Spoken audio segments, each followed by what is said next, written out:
Mga katrops, welcome back ulit sa aking channel, Sports React PH. At ngayon nga ay pag-uusapan natin ang balitang posible nga pong ibangko ng Dallas Mavericks, si Klay Thompson.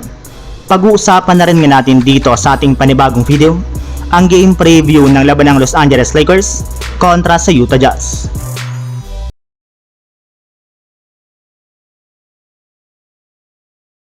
Kahit man nga po mga katrops out si Klay Thompson at Luka Doncic sa Dallas Mavericks ay nagagawa para naman nga po nilang manalo sa kanilang mga nakalipas na laban.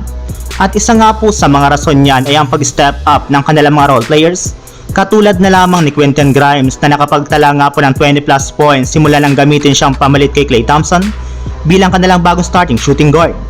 Mas gumanda na rin naman nga po ng gusto ang mga ginagawa nilang plays sa tuwing nasa loob ito ng court kumpara noong ginagamit nila bilang kanilang starter si Klay Thompson na panayang struggle rin naman sa kanyang shooting at nagiging liability pa nga po siya pagdating sa depensa since siya nga pong parating tinatarget ng kanilang kalaban. Kaya ibinulgar nga po ng isang NBA insider na kinukonsidera na nga po ng coaching staff ng Dallas Mavericks ang posibleng pagtanggal nila kay Klay Thompson sa kanilang first five at pagpapalaro na lamang nila sa kanya ng off the bench kapag tuluyan na nga po itong nakabalik at nakapaglaro mula sa kanyang injury. Maganda na rin naman nga pong ipinapakitang performance ng kanilang bagong starting lineup at kapag binago pa nga po nila ito sa pagbabalik ni Klay Thompson ay maaari nga po na magkaproblema pa sila dito.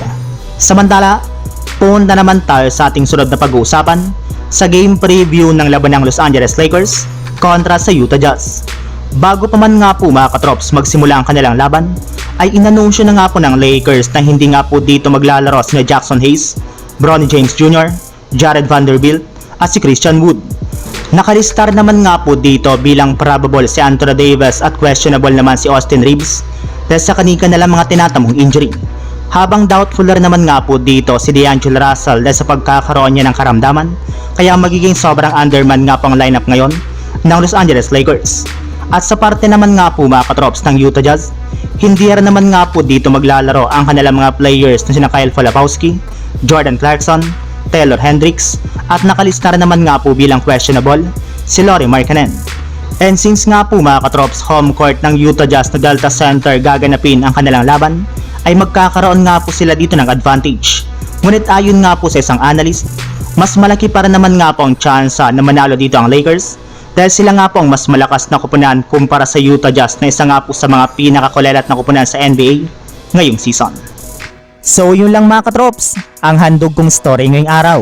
Sana nag-enjoy kayo, please like and subscribe my YouTube channel, Sports React PH para sa iba pang story at update patungkol sa NBA. Kita-kits muli sa ating susunod na video.